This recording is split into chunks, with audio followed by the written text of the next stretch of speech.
माझ्या चिंतनाचा आजचा विषय आहे नामस्मरण भक्ती, दशकचा समास 3. नामस्मरण म्हणजे काय? तर आपण ज्या भगवंताचे नाव घेतो तोच खरा आहे, त्याच्या सत्तेने हे सर्व घडतं ही जाणीव म्हणजे नामस्मरण. संत संवाद. संत आज जरी प्रत्यक्ष ठिकाणी नसले तरी ग्रंथरूपाने ते आपल्यासोबत आहेतच. ज्ञानेश्वरी, दासबोध, तुकाराम गाथा, एकनाथी भागवत, मनाचे श्लोक, आत्माराम, हे सगळे जे काय समर्थांची किंवा सगळ्या संतांची ही वाङ्मयमूर्ती म्हणजे सगळे संत आपल्यासोबत ग्रंथरूपाने आहेतच. या सर्व संतांनी आपण इतकं भरून दिलं आहे हो की काहीही आपल्याला सांगायचं शिल्लक ठेवलं नाही. एकनाथ महाराज म्हणतात, एका जनार्दनी लाविले दुकानं, देतो मुलाविणं सर्व वस्तू. अहो ज्ञानाचं भंडार उघडत आहे आणि म्हणतात तुम्ही याच्यामध्ये इतक्या वस्तू ठेवल्या आहेत, ज्ञान आहे, भक्ती आहे, वैराग्य आहे, आत्माराम विवेक आहे, काय घ्यायचं आहे तुम्हाला ते घ्या आणि मुलाविणं. किती निरपेक्ष आहे, कुठल्याही प्रकारची अपेक्षा नाही. म्हणून म्हणतात ऐसी कळवळ्याची जाती करीती लाभा मिळते.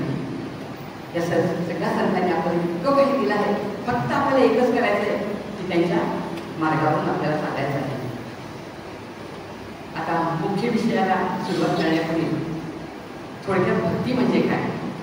कारण की समाजामध्ये समर्थांनी म्हणत आहे की येथे बोललेला विषय भक्ती मार्ग. समर्थांनी भक्तीला पहिल्या क्रमांक दिलेला आहे. तर आपण भक्ती म्हणजे काय, भक्ती का करायची, भक्त कोणाला म्हणतात, भक्ती केल्याने काय होणार आहे आणि किती प्रकारच्या भक्ती सांगितले याचा थोडाफार विचार करू आणि मग मुख्य नामस्मरण भक्तीचा विचार करूया. इथे म्हटलं आहे की भक्तीची ने योगे निश्चय भावती मानव ऐसा आहे अभिप्राव ये ग्रंथी. आपल्या या ग्रंथाचं ध्येयच आहे की भगवंताला भक्तीच्या द्वारे जाणून घ्यायचं आहे. हा संपूर्ण समाज जो आहे, चौथा समाज, तो नवविध भक्तीचा आहे. त्याच्यामध्ये काय कोणत्या कोणत्या सांगितल्या? 9 प्रकारच्या भक्ती सांगितल्या आहेत. श्रवणम, कीर्तनम, विष्णू स्मरणम, पादसेवनम, अर्चनम, वंदनम, सख्य, दास्य आणि आत्मनिवेदनम. या 9 प्रकारच्या भक्ती आहेत. भगवंतापर्यंत जाण्याच्या या 9 पायऱ्या आहेत. यापैकी कुठल्याही एका पायरीने जरी तुम्ही गेला तरी निश्चित त्या भगवंतापर्यंत पोहोचा. आता श्रवण भक्ती कशी करायची? श्रवण कोणी आणि कसं केलं? परीक्षित राजाने केवळ 7 दिवसामध्ये भागवत आहे म्हणून त्यांनी आपला उद्धार करून घेतला. म्हणून श्रवण कसं करायचं? तर परीक्षित राजासारखं. कीर्तन भक्ती नारदांसाठी करायची, अखंड नारायण नारायण नारायण त्यांच्या मुखामध्ये. नामस्मरण भक्ती कशी करायची? प्रधान आणि ध्रुवासाठी. पादसेवन भक्ती रमेशसारखी करायची. अर्चन भक्ती पृथ्वीराजासारखी करायची. वंदन भक्ती अक्रूरासारखी करायची. सख्य भक्ती अर्जुनासारखी. दास्य भक्ती हनुमंत किंवा समर्थांसाठी आणि आत्मनिवेदन भक्ती बळीराजासाठी करायची. यापैकी कुठली या 9 भक्ती सांगितल्या आहेत भगवंतापर्यंत जाण्याच्या, यापैकी कुठल्याही एका भक्तीने आपण जर मनोभावे ती भक्ती केली तर आपण भगवंतापर्यंत निश्चित जाणार. आता भक्त म्हणजे काय? भक्त कोणाला म्हणायचं? जो भगवंतापासून विभक्त नसतो त्याला भक्त असं म्हणतात. म्हणजे भगवंत आणि मी एकच आहोत, त्याला भक्त असं म्हणतात. आपण सगळेजण भक्त नाही आहोत, कारण भगवंत वेगळा मी वेगळा असं आपल्यामध्ये द्वैत आहे. म्हणून आपण भगवंताची पूजा करतो, तो वेगळा मी वेगळा. त्याच्यामुळे आपण आपल्याला भक्त म्हणून घ्यायचं नाही. आपण कोणाला उपासक आहोत. आता भक्ती करण्याची माझ्यावरती वेळ का आली? तर वास्तविक पाहता मी मूळचा ब्रह्मरूपच आहे, मी मूळचा भगवंत रूपच आहे. परंतु मायेच्या प्रभावामुळे मी भगवंतापासून वेगळा झालो. बघा आईच्या घरात असताना हा जीव सोहम सोहम तो परमात्मा मी आहे असं म्हणत होता. परंतु जन्मला बरोबर कोहम कोहम, बघा आवाज है असा जो आवाज येतो ना, तो कोहम कोहम. तो जन्मला बरोबर हा माणूस म्हणायला लागला कोहम, मी कोण आहे, मी कोण आहे. झालं सुरू, मी आहे माझं शरीर, माझा मुलगा, माझी मुलगी, माझे नातेवाईक, मी आणि माझं सुरू झालं. साहजिकच मग तिथे भगवंताचं विस्मरण, तिथे दुःखाला कारण. भगवंताला विसरल्यामुळे अनेक चिंता मागे लागल्या, काळजी मागे लागल्या आणि दुःख. आज काय पोरगा होत नाही म्हणून चिंता, उद्या काय पोरगा झाला पण तो चांगलाच नाही म्हणून चिंता, किंवा झालाय तरी तो मोठा कसा होईल त्याला नोकरी लागेल का, नोकरी लागेल मग लग्न होईल का, बायको चांगली मिळेल का, एक नाही का एक चिंता. आज काय कोरोना म्हणून चिंता, उद्या काय तब्येत ठीक नाही, हा आजार म्हणून चिंता. एकंदरीत काय चिंता चिंता आणि चिंता. याला कारण काय? समर्थ म्हणतात की जगी सर्व सुखी असा कोण आहे. पण तेच समर्थ सांगतात की जयाची वाटे सुखची असावे, तेणे रघुनाथ घरी लागावे. तुकाराम महाराज म्हणतात सुखरूप व्हायचा तुझ्या कोणा सांगा, माझ्या पांडुरंगा सांगा. त्याच्यामुळे सुखरूप व्हायचं असेल, सुखी नाही व्हायचं आपल्याला. सुख म्हटलं की दुःख येणार, कारण ते बंद आहे सुख आणि दुःख. तर आपल्याला सुखी व्हायचं नाही आहे, तर आपल्याला सुखरूप व्हायचं आहे. सुखरूप कोण आहे? तर फक्त एक आणि एक विठ्ठल, हाच फक्त सुखरूप आहे. म्हणून चिंतामुक्तीसाठी चिंतन हा एकमेव उपाय आहे. आता भक्ती म्हणजे काय? आपण भक्ती करतो, पूजा करतो, देवाची फुलं वाहतो, आरती करतो, प्रसाद ठेवतो, नैवेद्य देतो. इथं भक्ती आहे. पण खरी भक्ती कोणती आहे? तर मी करता असून नाम करता आहे ही भावना ठेवायची. दुसरं म्हणजे मी देहाचा असून देवाचा आहे. आपल्याला किती वाटतं मी म्हणजे देह, मी म्हणजे देह, पण हा देह म्हणजे मी नाही आहे, तर मी देहाचा असून मी देवाचा आहे, हा भाव आपल्याला ठेवायचा आहे. तिसरं, रामाशिवाय माझं कोणी नाही, बस तू ही है, तू ही है, तू ही है, हा भाव आपला असला पाहिजे.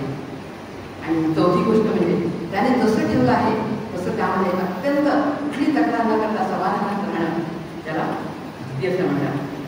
आणि शेवटचं म्हणजे त्याचं अखंड स्मरण, त्याचे नाम आपल्या मुखामध्ये असलं पाहिजे. ही खरी भक्ती आहे. ही भक्ती कोणी केली अशी भक्ती? तर त्याच्यामध्ये भगवतात म्हणतात की यथा व्रज गोपिका नाम, गोपीने अशी भक्ती केली. इतकं त्या श्रीकृष्णाचं नाम त्याच्यामुळं की त्याचा दह्या दुधाचा व्यवसाय असायचा. डोक्यावरती दह्या दुधाचे हंडे घेऊन जायचा, पण दही दूध घ्या म्हणायच्या ऐवजी कोणी गोविंद घ्या, कोणी गोपाळ घ्या, असंच त्यांचं सारखं सुरू असायचं. अखंड भगवताचं अनुसंधान. कबीर पण घ्यायचे, पण कबीर म्हणतात की कबीर कबीर क्या कहता है, कबीर कबीर क्या कहता है, जाओ जमुना के तीर एक एक गोपी के प्रेम से बह गए कोटी कबीर. आपण गीत गायचंय, गोपींकडे जाऊन म्हणते इतकं भगवंताचं नाम घेतात की त्या पूर्ण भगवंतमय आहे नाही. कशाने होतं ते अखंड स्मरण, भगवंताचं स्मरण, असं हे नामस्मरण. इतकं घ्यायचं आपल्याला, तो भगवंत आपल्याला निश्चित भेटतो. आता आपण मुख्य चिंतनाला सुरुवात करूया. नामस्मरण. नामस्मरण आपल्याला करायचं आहे. तर या नाम चिंतनाचं किंवा नामस्वामीना सगळ्या संतांनी एकमुखाने गायला, कंठ यांनी मुक्त कंठाने गायला नाही. सगळे संत त्यांनी आपल्या प्रत्येक अभंगामध्ये नाम घेतलं आहे आणि भगवंतापर्यंत पोहोचले. त्याच्यामुळे आपणही त्यांच्यासारखं व्हायचं आहे ना. काय म्हणतात तुकाराम महाराज? बोलावा विठ्ठल, पाहावा विठ्ठल, करावा विठ्ठल जीव भावे. एकनाथ महाराज काय म्हणतात? हरी बोला नागरीय बोला, वावगाची गलबला करू नका. समर्थ रामदास काय म्हणतात? राम गावा राम गावा, राम गावा राम गावा. गोंधळीकर महाराज म्हणतात नाम सदा बोलावे, गावे भावे जनांना सांगावे, हाची बोध गुरुंचा नामा परतेन सत्य मानावे. आपल्या परमपूज्य बंधाचे परमपूज्य त्या काय म्हणतात? भज गोविंदा भज गोविंदा, भज गोविंदा भज गोविंदा, पथ हा सोपा परमानंदा, भज गोविंदा भज गोविंदा, भज गोविंदा भज गोविंदा. आणि ज्ञानेश्वर माऊली म्हणते हरिमुखे म्हणा पुण्याची गणना कोण करी. हरिमुखे म्हणा पुण्याची गणना कोण करी. दोनदा म्हणताय हरिमुखे म्हणा. दोनदा कावर सांगितलं विरुद्धिनी? तर फक्त हा हरी, हा विठ्ठल, हा राम हाच फक्त एक खरा आहे. बाकी हेच एक सार आहे आणि बाकी सगळं असार आहे. त्याच्यामुळे सगळ्या संतांनी हा नामाचा महिमा गायला आहे. त्याच्यामुळे आपणही त्यांच्यावर विश्वास करून असं नाम घ्यायला हवं. आणि खरंच आहे बाकीच्या अनावश्यक गोष्टी करण्यापेक्षा बघा आपण साहजिकच आहे. योगदाने म्हटलं की आपली तिसरीबद्दल साहजिकच चर्चा असते आणि ती सहसा चांगली नसते. तो तसा की तशी काय सांगितलंच नाही. तिने असं म्हटलं, त्याने तसं म्हटलं, त्याने असं म्हणावं का, त्याला शोभतं का, हीच आपली चर्चा असते. पण ही अशी अनावश्यक चर्चा केल्याने काय होतं, चित्त गडूळ होतं. अशा गडूळ चित्तामध्ये भगवंत येईल का? तर रामनाम घेतलं तर आपलं चित्त किंवा हरिनाम घेतलं तर आपलं चित्त निश्चित शुद्ध आणि छान शांत होणार आहे आणि भगवंताला या हृदयामध्ये यावंसं वाटेल. म्हणून म्हणत आहे रामनाम ज्याचे मुखी तो नरधन्य किती लोकी, रामनाम बदता वाचे ब्रह्मसूत्र तेथे नाचे. अनंत कोटी ब्रह्मांड नायक श्री गोंदवलेकर महाराज ज्याला रामनामाचे अवतार असं म्हणतात, ज्यांचा उल्लेख करताना वर्णन करतात. जयाचा जगी जन्म नामात झाला, जयाने सदा वासनामात केला. जयाच्या मुखी सर्वदा नाम कीर्ती, नमस्कार त्या ब्रह्मचैतन्य मुली. दुसऱ्या चरणामध्ये काय, जयाने सदा वासनामात केला. याच्यामध्ये श्लेष आहे, वासनामात केला. वास म्हणजे वस्ती, तिथे राहणं. तर ज्यांचा अखंड वास नामस्मरणामध्ये असतो ते खरे नामामध्ये असतात. आणि दुसरा शब्द आहे वासना मात केला, म्हणजे ज्यांनी आपल्या वासनावरती मात करून विजय मिळवला आहे ते खरे नामस्मरण करतात आणि त्यांच्या मुखामध्ये अखंड रामनाम असतं. ते अखंड रामाचं गुणगान करतात. आता काय, सर्व संतांनी एकच साथ काढलं. सर्व संत एकांती बैसले, ज्ञानदृष्टी अवलोकिले, सार काढले शोधून ते एक हरिनाम. एकदा काय झालं, सर्व संतांची परिषद भरली. 18 वगैरे जातीचे संत सगळे एका ठिकाणी आले आणि सगळ्यांनी एकच सार काढलं आणि ते आम्हाला दिलं. ते कोणतं आहे, ते एक हरीचे नाम. असं हे हरीचं नाम. आपल्या जीवाचा आपण उद्धार करून घ्यायचा असेल, या नरदेहाचं सार्थक करून घ्यायचं असेल, कल्याण करून घ्यायचं असेल तर भगवत नामाशिवाय दुसरा उपाय नाही. म्हणून एकनाथ म्हणता हरी बोला, हरी बोला, नातानी बोला. बोलायचं फक्त हरी बोला, नाहीतर बोलूच नका. बावगाची गडबड करू नका किंवा बाकीच्या अनावश्यक बडबड करू नका. हरी बोला, हरी बोला. सुभाषितकार म्हणतात प्रतिश्वासम सविश्वासम रामपदे दिने दिने, कोश्वासा पुन्हा श्वासा आगमेश्वरी मानवा. खरं आहे, प्रत्येक श्वासाकडे नाम घ्या असं म्हणतात. आणि पुढचा श्वास कुठला केव्हा येईल आपल्या हातात आहे. कोरोनाच्या काळात बघितला, आत्ता माणूस होता आणि आत्ता त्याचा श्वास बंद झाला. त्याच्यामुळे आपल्या प्रत्येक श्वासाकडे आपल्याला भगवंताचं नाम घ्यायचं आहे. आता या समासामध्ये पहिली योग समर्थांनी सांगितली आहे, स्मरण देवाचे करावे, अखंड नाम जपत जावे, नामस्मरणे पावावे समाधान. फलश्रुतीची योगी आहे. काय सांगितलं की स्मरण देवाचे करावे. स्मरण केलं देवाचं की ते बरोबर आपल्याला आठवतं. जेव्हा केव्हा आपण अखंड त्याचं स्मरण करत गेलो तर ते आपल्याला कुठेही पण आठवतं. यांनी काय होतं, अखंड समाधान आपल्याला प्राप्त होतं. अखंड नामाने काय होतं, समाधान प्राप्त होतं. समाधान कुठल्याही लौकिकाच्या गोष्टींमध्ये नाही आहे. बाजारात जाऊन आणि समाधान कधी समाधान, सुख, शांती किंवा आनंद जो आहे तो बाजारात जाऊन कुठेही मिळणार नाही. आपल्याला वाटतं आपला जो गाडी आहे, बंगला आहे, सोफा सेट आहे, सोफा सेट असो माणूस अपसेट असतो. आहे का समाधान या विषयामध्ये? अजिबात नाही. म्हणून समाधी म्हणतात विषय जे सुखे सौख्य होणार नाही, तुझं विणारंभनाथ मोक्षते सर्व काही. या समाधानावरून मला एक गोष्ट आठवली. समाधान म्हणजे सुख, आनंद, शांती. एकदा काय झालं, एक आजी घरामध्ये गोधडी शिवत बसली होती. पूर्वीच्या काही जुन्या साड्यांच्या किंवा लुगड्यांच्या अशा वाकळ शिवत असतो. वाकळ म्हणा, पांढऱ्या म्हणा किंवा मंथऱ्या म्हणा, त्याचा उपयोग होत असतो. शिवता शिवता संध्याकाळ झाली, सुरू पडली. आजी म्हातारी होती. पूर्वीच्या काही घरामध्ये दिवे पण नव्हते. आजीला काही ती दिसेच ना. मिणमिणला रॉकेटचा दिवा होता, तो घेतला की शोधू लागले, पण तिथे काही दिसत ना. मग तो दिवा घेऊन गेली बाहेर. बाहेर लागले तर नगर परिषदेचे दिवे ते शोधू लागले. सुई दिसते का, ते सुई दिसते का. तिकडून एक मुलगा दिसत होता तरुण. तुम्हाला आजी काय शब्द आहेत ग? अरे काय सांगू बाबा, भाई दुपारी बाबा शिकत बसली की घरामध्ये सुई पडली, पण सापडेच ना. म्हणून कुठे पडली म्हणे आजी? त्यामुळे घरात शिवत होती म्हणे, तिथे पडली होती आजी. सुई पडली घरात आणि शोधते तू बाहेर. तसं आपल्या इथे सुख असतं कामापासून, पण आपण कुठे शोधतो? विषयामध्ये शोधतो. त्याच्यामुळे सुख हे विषयामध्ये नाहीच आहे. समाधान हे विषयात नाही, लौकिकात नाही आहे. सुख हे बाजारात मिळणार नाही. सुख फक्त कुठे आहे? एका रामाच्या ठिकाणी, एका विठ्ठलाच्या ठिकाणी आहे, एका हरीच्या ठिकाणी आहे. पुढे म्हणतात समर्थ, नित्यनेम प्रातःकाळी माध्यान्हकाळी संध्याकाळी नामस्मरण सर्वकाळी करीत जावे श्रीराम. केव्हा करावं ना? केव्हाही करावं, जेव्हा वाटेल तेव्हा. कसं करावं, कुठे करावं, किती करावं, किती करावं, कुठे करावं. त्याला काही जागेचं बंधन नाही. घरात करावं, बाहेर करावं, प्रवासात करावं, गाडीत करावं, विमानात करावं, कुठेही बसून तुम्ही नामस्मरण करू शकता. त्याला काही चांगलं म्हणून केली पाहिजे याचं काही बंधन नाही. जातीचं बंधन नाही, मुळाचं नाही, धर्माचं नाही, कशाचंही बंधन नाही. अहो प्रल्हाद प्रत्यक्ष दैत्यकुळात जन्मला, वडिलांना अजिबात हिरण्यकशिपूला आवड नव्हती, पण तो नामभक्तीसाठी प्रसिद्ध झाला. त्यांनी नाम घेतलं आणि तो धरून गेला. शक्यतो प्रभातकाळी नाम घ्यावं. समर्थ म्हणतात, प्रभाते मनी राम चिंतित जावा, पुढे वैकली रामाधीव लावा.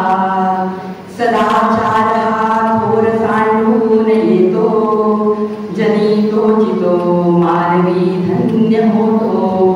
जय जय रघुवीर समर्थ.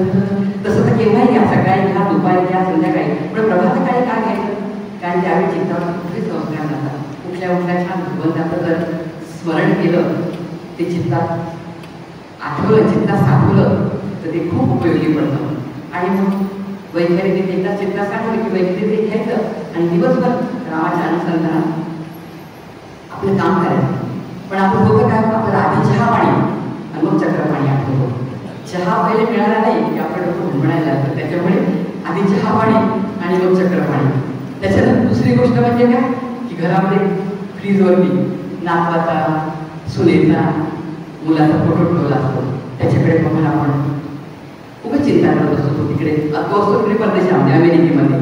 पण आपल्या इथे बसून काय कसं असेल, तिकडे कोरोना खूपच हे होतं, काय होती तिकडे सोय झाली असते, विनाकारण आपण चिंता करतो. तो तिकडे अगदी आनंदात असतो, पण आपण सुद्धा चिंता करतो. काय फायदा काय चिंता करतो. त्याच्यापेक्षा रामनाम घेतलं तर या जीवाचं निश्चित कल्याण होणार आहे. सकाळ, दुपार, संध्याकाळ केव्हाही नाम घेऊ शकता. कोणी म्हणजे आम्ही काम केव्हा करायचं? साहजिक प्रश्न. तुम्ही म्हणा नाम घ्या. दुसरं काय रामराम करत बसायचं काय? नवरोबा काय कधी स्वयंपाक करशील आणि कधी कामं करशील, तर तसं नाही. काम करत असताना सुद्धा आपल्याला नाम घेता येतं. जनरीने का कविता काढलेला दुसरं काही नाही अनंता. काम करता करता तिने नाम घेतलं आहे. सुरू करायचं. चहा करता चहा करण्यापूर्वी गॅसवर ठेवला चहा, श्रीराम म्हणायचं. साखर टाकली की श्रीराम म्हणायचं. गाळला तरी श्रीराम म्हणायचं. प्रत्येक कर्मामध्ये त्याला आठवायचं. असं म्हणजे हे जे आहे कर्म प्रत्येकाला करावेच लागणार आहे. त्याच्यामुळे कर्म माझ्या मिरच्या वाटायला चहा करावा लागला का असं न करता कर्म कटकट नव्हता. नामाच्या अनुसंधानात जर आपण केलं तो कर्मयोग घडून येईल. आणि प्रत्येकाला आपल्या प्रपंचात आपण आहोत तर कर्म करायचीच आहे. माझ्या वाट्याला जी कुठली कर्म आली असेल, पण पोळ्या राखण्यात असो, की आता गृहिणी आहे मला पोळ्या कराव्या लागणार आहे, केर काढण्यात असो किंवा कपडे धुण्यात असो, भांडे घासण्यात असो, जेही काम माझ्या वाट्याला येईल ते रामनामाच्या अनुसंधानात करायचं. की आज मी माझ्या रामासाठी पोळ्या करते, आज माझे राम येणार आहे म्हणून मी केर काढते आहे, मी माझ्या रामाचे कपडे धुते आहे. असा जर भाव आपला असला तर आपण कर्म किती सुंदर होईल. असं कर्म आपल्याला करायचं आहे. आणि मग आपल्याला जेवताना सुद्धा रामनाम घ्यायला सांगितलं आहे. वदनी जवळ घेता नाम घ्या श्री हरीचे, तरी श्री हरी पावी जेतो सुभावे. आपण जेवताना सुद्धा रामनाम घेत आहे. तुकाराम महाराज म्हणतात, राम म्हणे वाट झाली यज्ञ पावला पावली, राम म्हणे ग्रासोग्रासी तोची जेविला उपवासी, राम म्हणे करिता धंदा सुख समाधान त्या सदा, राम म्हणे भोगी त्यागी सुख समाधी कर्म लिंबे तया अंगी, ऐसा राम जपे नित्य तुका म्हणे जीवन मुक्त. प्रत्येक क्षणात आपण रामनाम घेऊ शकतो. म्हणजे जास्ती यज्ञ करायची गरज नाही. त्या यज्ञासाठी कधी करताय आहुत्या लागतात, भजी लागतात. हा यज्ञ आहे रोजचा रामनाम. पावला पावली जर त्याचं नाम घेतलं एक प्रकारचा हा यज्ञ होतो.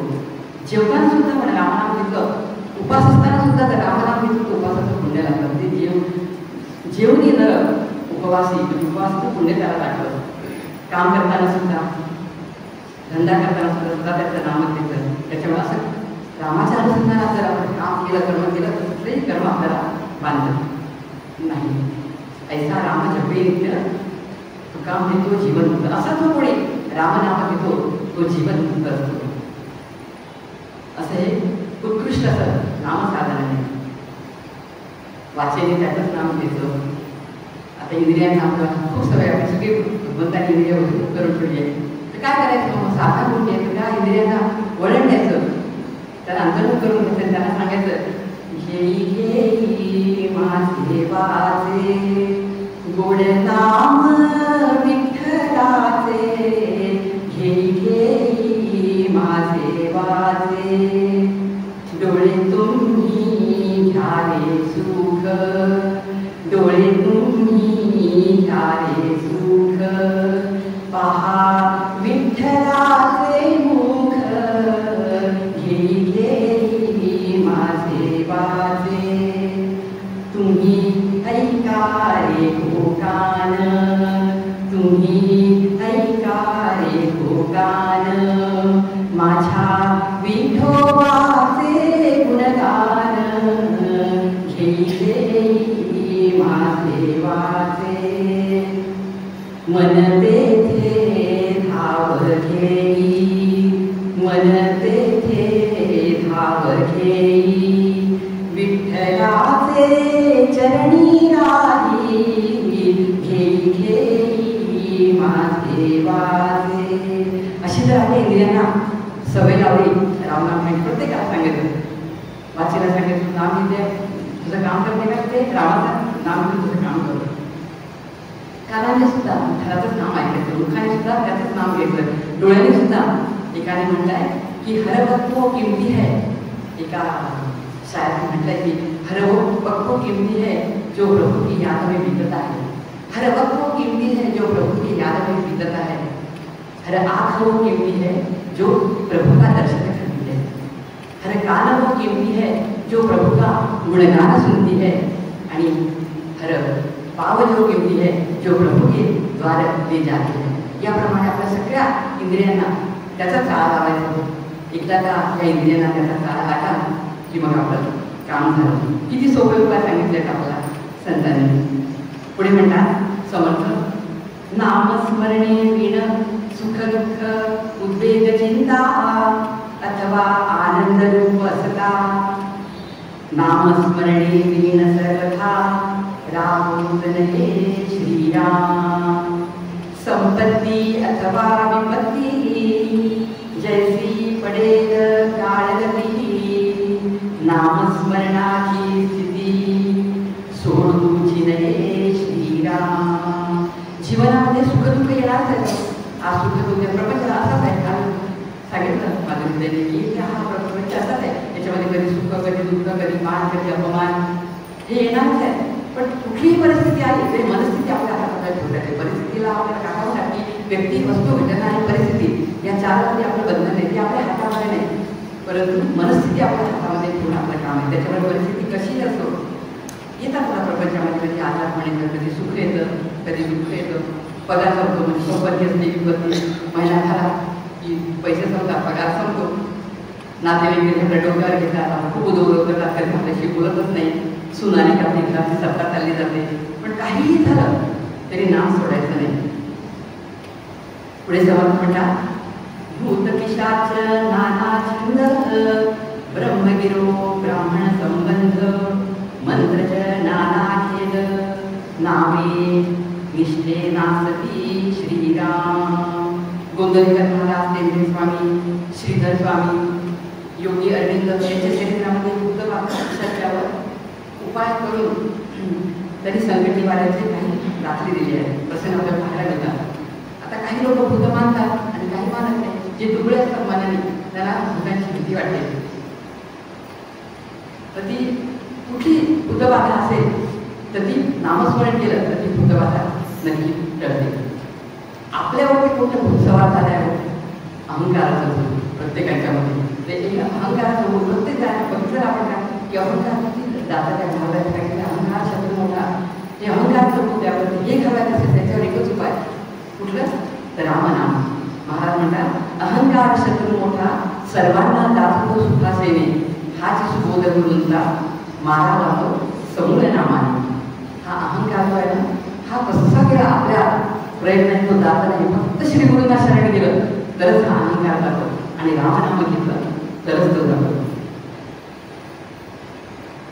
पुढे म्हणतात नामे विषबाधा हरती, नामे चेडे चेटकी नाचते, नामे होय उत्तमगती अंतकाळी श्रीराम.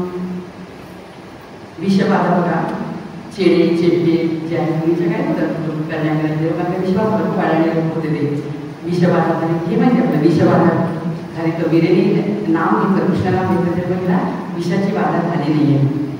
समर्थ म्हणतात की जे असे आहे कोण की अपोजाला राम विश्वास नाही तया पामरा बाधिजे सर्व काही. ज्यांचा रामनामावर विश्वास नाही त्यांना जास्त लागतं चेटकं भूत करणी हे जे आहे ते त्यांना लागतं. म्हणून रामनामावर विश्वास ठेवायचा आणि रामनाम घ्यायचं.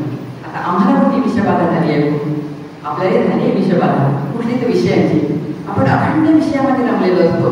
हे या विषयाने आपल्याला इतकं बंधनात टाकलेलं आहे की हे विषय आपल्याला समजून देत नाही. तर या विषबाधेतून या विषयामधून सुद्धा आपल्याला सुटायचं असेल तर रामनाम म्हणजे उत्तम उपाय आहे. म्हणून म्हणतात विषयावरची काढून प्रीती सहजची लावी नामावरती. नाम घेतल्यानं विषय प्रीती कमी होते. पुढे म्हणतात बालपणी तारुण्य काळी कठीण काळी वृद्धापकाळी सर्व काळी अंतकाळी नामस्मरण करावे श्रीराम. बालपणी तरुणपणी वृद्धापकाळी सर्व काही नाम घेतलंय आपल्याला. पण आपण घेतो का? मला याच्यावरून शंकराचा यांचा श्लोक आठवला. भज गोविंदामध्ये म्हणतात ते बालस्थावर क्रीडा सक्ता, तरुणस्थावर तरुणी सक्ता, वृद्धस्थावर चिंता चिंता सक्ता, परब्रह्मणी कोपी सक्ता. बालपण आपलं सगळं खेळण्यात रमण्यामध्ये चाललं जातं. कुठे कुठे ते नाम घ्यायला म्हणतात कळतही नसतं तेव्हा. तरुण पण कशात जातं आपण बोलून मजा करमणुकी साधणं तरुणीमध्ये रमणं याच्यामध्ये जातं. आणि वृद्धापन काय काय काय चिंता अनेक चिंता लागल्यासारखं मागे हातापाय होत नाही, कानाने ऐकत नाही, डोळ्याने दिसत नाही, अनेक चिंता मागे लागतात. म्हणजे वृद्धापकाळी सुद्धा आपण नामस्मरण नाही घेऊ शकत. तर याच्यासाठी पुन्हा आपण सांगतात की सावध साक्षी दिली. अरे बाबा तुला कळलंय ना तेव्हापासून नाम घ्यायला सुरुवात करून ते बालपण असो तारुण्यपण असो किंवा वृद्धापकाळ असो तू नाम घ्यायला सुरुवात कर. हे चिंतन निघत असताना अभ्यास करत होती मी घरी आमच्या सोसायटीत. कुठेतरी लग्न होतं तर त्या ठिकाणी मोठा भोंगा लागला होता आणि नटराज सिनेमाचं गाणं लागलं होतं. मला जाऊ द्यायला घरी आता वाजली की बारा. मला पहिल्यांदा खूप राग आला. आता 6ची ती गाडी निघाली, 9ची ती गाडी गेली, 12ची ती गाडी गेली. तर मी म्हणलं चिडून काय करायला मी मला लावून घेतलं. मी खरंच आहे ही जी गाडी आहे 6ची गाडी म्हणजे बालपणीची गाडी ती निघून गेली. काय केलं नाही आपण. मग 9ची पण गाडी निघून गेली तरुणपणाची. त्याच्यातही काय काही केलं 9ची गाडी वृद्धापकाळची. त्या पिक्चरचा सिनेमा गाण्यामध्ये काय त्याचा अर्थ असेल तो माहिती नाही पण मी माझ्यासाठी असा अर्थ लावून घेतला. 9ची पण गाडी वृद्धापकाळामध्ये निघून गेली आणि काहीच लागलं नाही. मग पश्चाताप झाला. आता तरी आपल्याला असं वाटायला हवं ना की या प्रपंचातून आता तरी आपण सुटायला हवं या मोहपाशातून आणि आता मला येऊ द्या लागते अशी आपल्याला तळमळ लागायला हवी नाही. आणि हे जे घर आहे मला तुमच्या घरी येऊ द्या. असं कोणतं घर आहे ते तुकाराम महाराजांनी बांधलेलं आहे. निरंजनी घर बांधली आहे आम्ही तुकाराम महाराजांना. त्या घरी आपल्याला जायचं आहे, त्याच देशावरती आपल्याला जायचं आहे. मग 6ची गाडी गेली काय, 9ची गेली गेली काय, 12ची गेली काय, कुठल्याच एकदा आनंदाच्या स्टेशनवर पोहोचलं की बघ आपल्याला कुठल्याच गाडीमध्ये बसायचं काम नाही आणि काहीच करायची जरूर नाही. त्या आनंदाच्या गाड्या स्टेशनवर ते गेलं की जन्ममनाच्या गाड्यातून आपली सुटका होणार नाही. पण नाही तो आपला स्वभाव. आपण इतके प्रपंचासक्त असतो, अखंड धडपड आपली धडपडेपर्यंत हे करू दे, ते करू दे, ते करू दे. 61 झाली, 75 झाली, 81 झाली, सहस्रदर्शन 16 झाला, खूप मोठा 16 झाला. परंतु काय हा आला नाही, तो आला नाही, ती आली नाही, यशातच आपण तिने मला हे दिलं नाही, यशातच आपण रत असतो. परंतु माझे रामात आले नाही असं एका दिवशी तरी आपल्याला वाटतं का? हे ज्या दिवशी आपल्याला वाटेल ना त्या दिवशी तरी आपली रामाबद्दलची तळमळ निर्माण होईल. आणि अशी आपली तळमळ निर्माण झाली पाहिजे. म्हणून यावर मला एक गोष्ट आठवली. एकदा कबीर महाराज यमुनेच्या काठावरती स्नानाला ध्यान करायला बसले होते. रामनाम घेत होते. खूप स्त्रिया तिथे पाणी भरण्यासाठी येत होत्या. तर तिथे असं आल्या सगळ्यांनी. त्यातून एक जण असेच आहे, अगदी नाका छान नटून फिटून नाकावर घातलेली नवारी पातळ वगैरे सगळ्या त्या ज्या मैत्रिणी विचारल्या त्या का बरी आज काय आहे म्हणे, कशी काय एवढी नटून फिटून सारखंच नाकाकडे लक्ष होते, सारखं नाकाकडे लक्ष होते. हो काय आहे म्हणजे जाऊ म्हणून बघ नाकाकडे लक्ष. आज काय आहे म्हणे, आपण काय सांगू म्हणे, आज माझ्या यांचा मला दिवस आहे माझ्या लग्नात म्हणे. आणि हिने म्हणे मला इतकं एकमेकावरती प्रेम आहे म्हणे, आणि मला इतकी सुंदर नाही न घातली, एक एक मोती हजार म्हणे.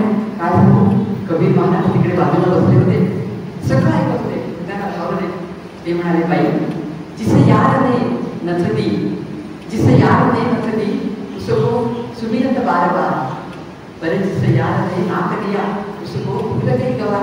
अगं ज्या भगवंताने तुला हे नाक दिलं आहे त्याला विसरली काय, सतत तुला आपलं ते माझ्या नवऱ्याने मला नाही, माझ्या नवऱ्याने याचं स्मरण करते आहे. हे काय कामात नाही, हे सगळं काय ना प्रेम, हे सगळं टक्कावर, हे काही टिकाव नाही. फक्त एक राम नाम आहे, ते शाश्वत आहे आणि तेच फक्त टिकाव आहे. म्हणून शंकराचार्य भज गोविंद, भज गोविंद. पुढे समर्थ म्हणतात, नामाचा अधिक महिमा सांगा. नामाचा महिमा जाणी शंकर, जन्मदेसी विश्वेश्वर, वाराणसी मुक्ती क्षेत्र, रामनामे करणी श्रीराम. आपल्याला कथा ठाऊक आहे, समुद्र मंथनाच्या वेळी जेव्हा विष निघाला, हालाहाल विष, तर ते शंकराने आपल्या कंठामध्ये साठवले होते. गळा निळा म्हणतात, नीलकंठ म्हणतात. पुष्कळ उपाय केले त्यांना, ते खूप 10 काय लागला त्यांना ते विष प्यायल्यामुळे. तो 10 काही शमीच ना, शांत होईना. शीतलचंद्र आणला, गंगा आणि प्रत्यक्ष सर्प घातले, थंड वाटावून गळ्यावर. 10 काही शांत होणार, पण रामनाम घेतल्यानंतर त्यांचा 10 शांत झाला. असे हे रामनामाचं महत्व आहे.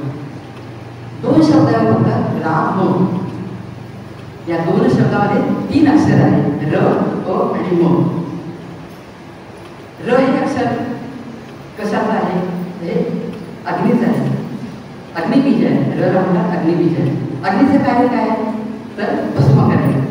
तर र म्हटल्यानंतर काय भस्म होतात, आपल्या पाप असताना भस्म होतात. इतकं सामर्थ्य आहे र मध्ये. आ म्हणजे काय, तर आदित्य, हे सूर्यबीज आहे. सूर्य काय करतो, तर अंधकार नष्ट करतो. तसं आ म्हटल्यानंतर आपल्यामध्ये अज्ञानाचा अंधकार नष्ट होतो आणि ज्ञानाच्या चित्रामध्ये ज्ञानाचा प्रकाश पडतो, उजेड पडतो आणि अंतर्बाह्य प्रकाशच प्रकाश.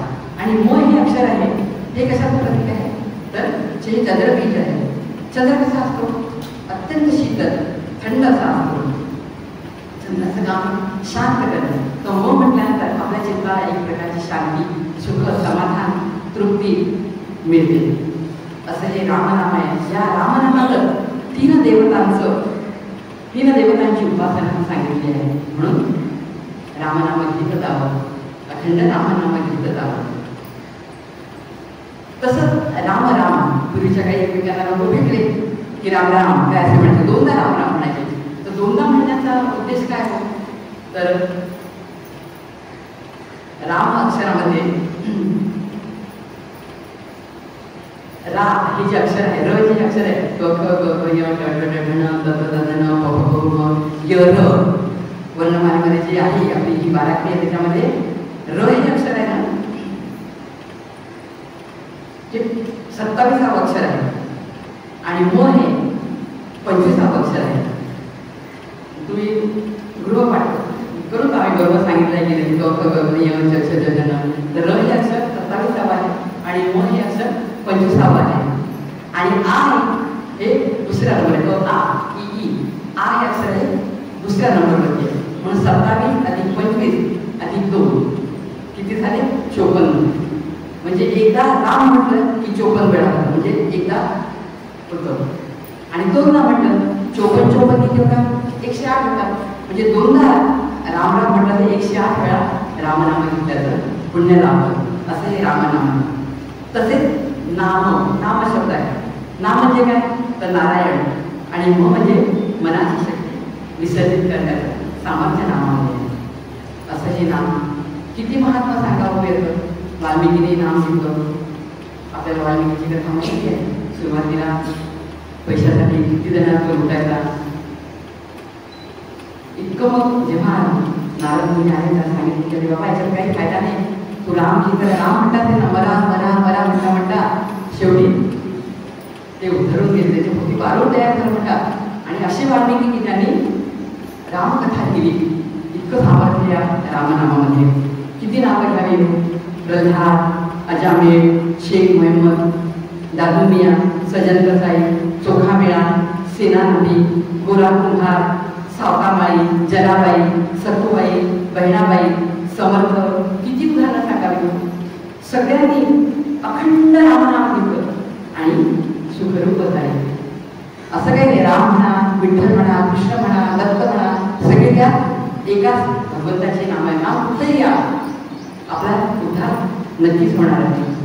आपल्याला कथा माहिती आहे मंगळवेढीला दरड पडली. मग असं सांगितलं ताईने सुविधा ताईने चोखा वेळा दरडीखाली दबले. सगळे त्याची हाडाहाड दिसले होते. शोधायचं कसं ते गेले कुठे त्यांच्या हाडावर राम राम राम राम असं येत होतं. म्हणजे किती नामानामध्ये मुलं होतं त्यांच्या. ते कसं ते आत्ताचे माझ्या भागातले माझ्या वडिलांचे श्रीगुरु आमच्या विदर्भातील प्रल्हाद महाराज त्यांनी सुद्धा एकदा त्याचे आजारी पडले. डॉक्टरांनी त्यांना आपल्याला दवाखान्यामध्ये आणलं. डॉक्टरांनी स्टेथोस्कोप लावल्याबरोबर त्यांच्या स्टेथोस्कोपमधून त्यांना रामराम ऐकू यायला लागलं. बाहेर येऊन त्यांनी सांगितलं बापरे म्हणजे मी धन्य झालो म्हणजे मला बाकी काही ऐकूच येत नाही. त्यांना स्टेथोस्कोप लावला तर राम राम राम राम ऐकू येतं. म्हणजे बघा महाराष्ट्र धन्य होतेच पण ते डॉक्टर यांनी ऐकलं ते सुद्धा किती धन्य ऐकलं. असे हे संत ऐकतो. किती आदर्श आपण ठेवून गेले आहेत. त्यांच्या प्रत्येक अनुभवाला त्यांच्या जीवनात आपण हेच काय करावं. संतांचे अनुभव आपल्यासाठी साधना असते आपल्या साधकांसाठी. त्याच्यामुळे आपण अखंड नाम घ्यावं. आता सांगितलं मग नाम कोणतं घ्यावं तर कुठेही घ्यावं. आपल्याला जे आवडते घ्यावं कसं घ्यावं कसंही घ्यावं कुठेही घ्यावं कितीही घ्यावं किती पोटभर घ्यावं. अगदी मनसोक्त नाम घ्यावं. कुठलेही नाम घ्या ते एका भगवंतापर्यंत निश्चित पोहोचणार आहे.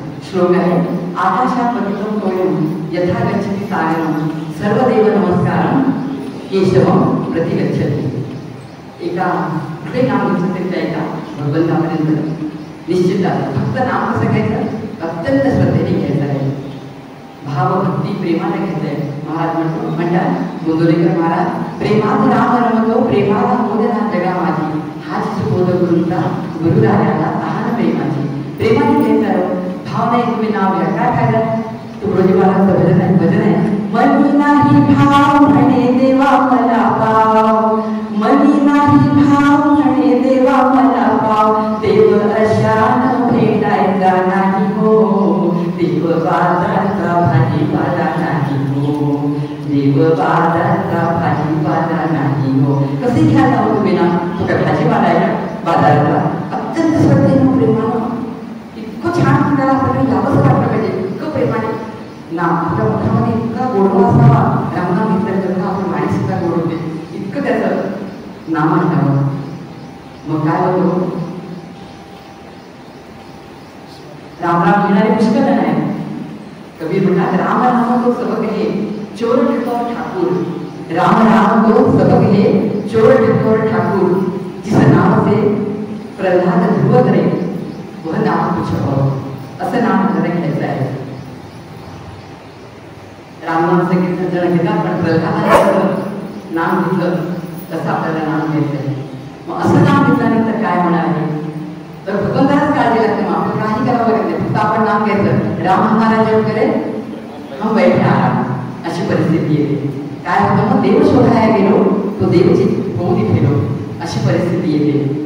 थोडक्यात काय, किती या नामाचं महत्त्व सांगावं, जितकं सांगू एक तासामध्ये नाही. अखंड आयुष्यभर तरी रामनामाची महती काय ना, या प्रवचनात काय अख्ख्या आयुष्यामध्ये जरी रामनामाची महती सांगितली ना तरी ती कमीच आहे.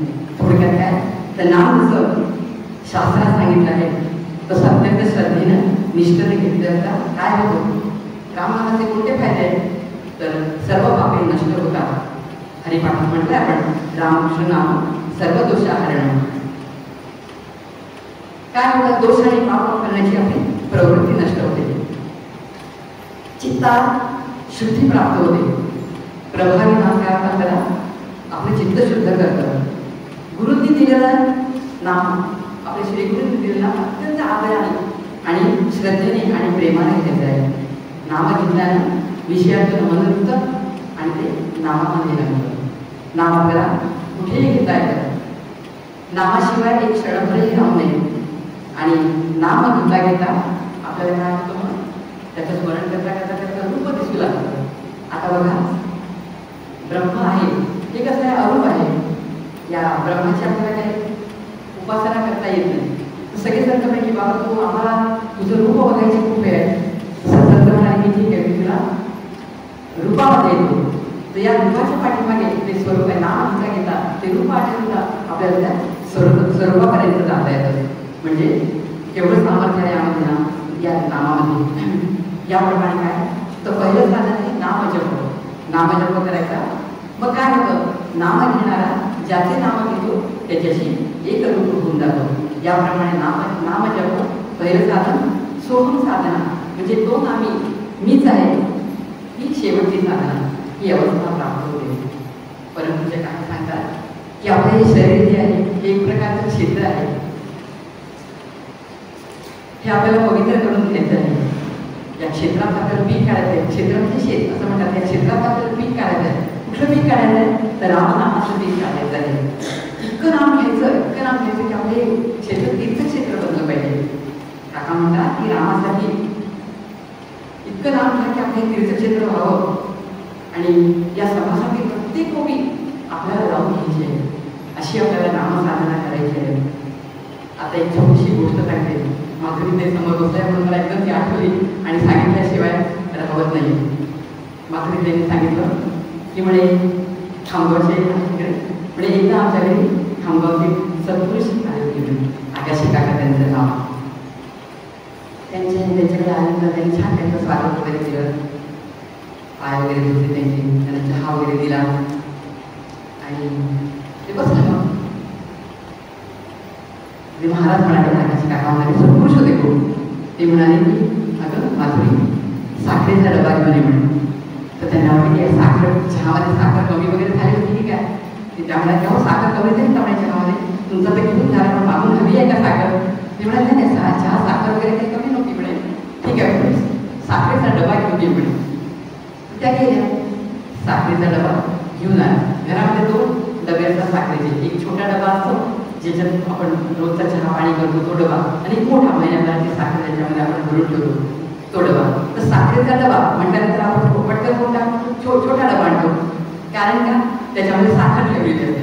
साखरेचा डबा म्हटलं की लहानापासून छोट्या लांबला सांगितलं त्याच्यापासून तो मोठ्या आजोबापर्यंत साखरेचा डबा म्हटला की तोच डबा आणला. तेव्हा ते साखरेचा डबा नावाचा मिळाला. कारण काय, त्याच्यामध्ये सातत्याने साखर ठेवलेली असते. आता हा दृष्टांत संपला. आता तो आपल्याला लावून घ्यायचा आहे. संत कसे असतात बघा, तसं त्यांनी किती सुंदर संतांनी आपल्याला समजून सांगितलं. तसं म्हणे आपल्याला जे शरीर आहे ना, या शरीररूपी याच्यामध्ये मनोरूपी डब्यामध्ये आपल्याला अखंड नामनाम ठेवायचं आहे. हे जर आपण अखंड त्याच्यामध्ये ठेवलं म्हणे शरीरामध्ये, आपल्या मनामध्ये, मनाच्या डब्यामध्ये, हा डबा सुद्धा नामनाम मुली नाही. किती छान गोष्ट सांगितली. म्हणजे संत कसे असतात, साध्या गोष्टीतून आपल्याला उपदेश करतात. एक सिद्धांत सांगितला त्याने की ब्रह्मविद ब्रह्मैव भवति, म्हणजे ब्रह्म जाणणारा ब्रह्म होतो, तसा राम म्हणणारा जो राम म्हणतो तो निश्चितच रामरूप होणार आहे. मग हा आपला डबा, रामनामाचा डबा म्हणून ओळखला जावा. किती भूषण आहे याच्यामध्ये, आहे की नाही? त्यामुळे आपण अखंड रामनाम घेऊया आणि आपला हा शरीररूपी मनरूपी डबा रामाचा डबा करून घेऊया. असे सुधार म्हणजे प्रधान महाराज, ते पण असे अखंड नाम घ्यायचे, कोंदलीकर महाराज आणि सगळे संत हे रामनामाचे डबे आहेत. त्यांच्याजवळ जावं आणि शिकून घ्यावं आपण. असे संतांचा सहजोपदेश, संतांचा हितोपदेश आपल्यासाठी असतो. सहज बोलणे हितोपदेश असतो. हिताच्या गोष्टी सांगतात. किती साधी गोष्ट होती खरं म्हणजे, पण किती मोठा सिद्धांत सांगून गेले ते असे आहे. म्हणून तुकाराम महाराज म्हणतात, तुटोही मस्तक जळोही शरीर, नामाचा गजर सोडू नये. म्हणून अखंड नाम घ्यावं. तुमची नाम हाती मोक्ष, ऐसी भूतांची साक्ष. मला याच्यावर आठवण आली, जसं डब्यामध्ये साखर ठेवली की तो रामनामाचा डबा होतो, जसं सोन्यामध्ये हिरा बसला तर तो हिऱ्याचा दागिना पण खूप सुंदर शोभून दिसतो. तसा माझा हे नरदेह आहे, हा सुद्धा सोन्यासारखा आहे. याच्यामध्ये रामनामाचा हिरा जर आपण बसवला तर किती सुंदर दिसेल आपला. सगळेजण आपल्याला म्हणतील या शरीराला की बरोबर तुझा हा रामनामाचा, ज्याच्यावर हिरा बसवला आहे रामनामाचा, हा नरदेह मला खूप आवडला. सगळेजण आपल्याला छान म्हणतील आणि आपल्याला पुढे छान नाम म्हणून आपल्याला छान वाटेल. हा जर शोभून दिसेल आपला, असं हे नामसाधन आहे. राम म्हणणारा मी ज्या रामाचे नाम घेतो त्याच्याशी आपल्याला एक रूप घ्यायचं आहे. नामसाधना सर्वसाधना श्रेष्ठ आहे. योग मार्ग, अष्टांग मार्ग, कुंडलिनी मार्ग यासारखे मार्ग अत्यंत कठीण आहे. आपल्याला ते आपल्यासारख्याचं काम नाही, आपल्याला जमणार नाही. आपला श्री गुरूंनी आपल्या संतांनी आपलं सोपं नाव सांगितलं आहे, ते आपण नाम घ्यायचं आहे. उगत असते कष्ट करत असतो, अष्टांग योग करत असतो, त्याच्यात आपण सगळा वेळ आपलं आयुष्य संपून जाईल. आपल्याला ते करायचे आपल्याजवळ खूप थोडे दिवस आहे बिलकुल. म्हणून धरावे ते पाय आधी आणि ते श्रीगुरूचे पाय धरून आपल्याला लवकर आता समजलं ना, आता आपल्याला पटकन घ्यायचं आहे. रामनामाचे गुण आठवल्यानंतर आपल्यामध्ये सगळे दोष निघून जातात आणि हे नाम सगळ्यांना केव्हाही कुठेही घेता येतं. ते सांगितलं मला की ब्रह्मवस्तू अरूप आहे, तिच्यावरती आपल्याला कॉन्सन्ट्रेशन करता येत नाही, म्हणून उपासना करता येत नाही. म्हणून रामाची कृष्णाची मूर्ती डोळ्यासमोर आणावी, त्याचे रूप पुन्हा आठवावे आणि ते आठवता त्याच्याशी एक रूप व्हावं. याप्रमाणे तो राम जसा आनंद रूप आहे, सुखरूप आहे, तसा मी सुद्धा सुखरूप होणार आहे. याप्रमाणे आज मला नामसाधनेवरती चिंतन करायची संधी मिळाली. माझं खूप भाग्य समजते. थोडा वेळ माझ्याकडून रामचिंतन घडलं, मी माझं खूप भाग्य समजते. सांगण्यासारखं खूप काही आहे, पण आपल्याला वेळेची मर्यादा आहे. फक्त एकच सांगते की दासगण महाराजांनी एक सुंदर रामाचा महात्मा सांगण्यासाठी सांगितले, ते फक्त गाते आणि माझ्या चिंतनाला विराम देते. जेथे होईल श्रीरामाच्या नामाची गर्जना, जेथे होईल श्रीरामाच्या नामाची गर्जना, अशुभते तेथकदा राहिना, अशुभते तेथकदा राहिना. राम राम ही दोन अक्षरे, राम नाम ही दोन अक्षरे, तारक अवघ्या जना, तयाची महतीन भावाविना, तयाची महतीन भावाविना. नामेची दाहरा शांत प्रभू दुर्जटी, नामेची तररिया शबरी गोदातटी, जगी हेच नाम ये कामाते शेवटी. नामे तरल्या शिराजळावर, नामे तरल्या शिराजळावर, टाकुनिया जडपणा म्हणून ते राम राम म्हणा, म्हणून